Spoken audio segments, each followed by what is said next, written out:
আকাশমণ্ডল সৃষ্টি করেছিলেন, সেখানে সূর্য, চন্দ্র, তারা, পাখি সবগুলো তিনি সৃষ্টি করেছিলেন। পৃথিবী সৃষ্টির আগে ঈশ্বর কি করেছিলেন? স্বর্গদূতদের তৈরি করেছিলেন। কাদের? স্বর্গদূতদের তৈরি করেছিলেন। সব রেফারেন্স আছে।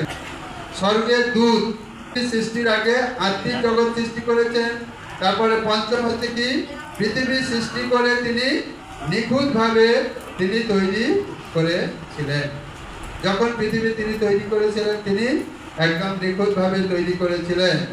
তারপরে তিনি করেছিলেন কি, পৃথিবী থেকে তিনি সামাজিকভাবে, সোশ্যাল অর্ডার বলছে, তিনি পৃথিবীকে সৃষ্টি করেছিলেন।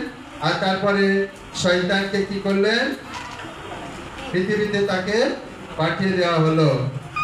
আর যখন তাকে পৃথিবীতে পাঠিয়ে দেওয়া হলো, তাহলে বিশ্ব ব্রহ্মাণ্ডে শয়তান, ঈশ্বরের পরে কার রাজত্ব হলো?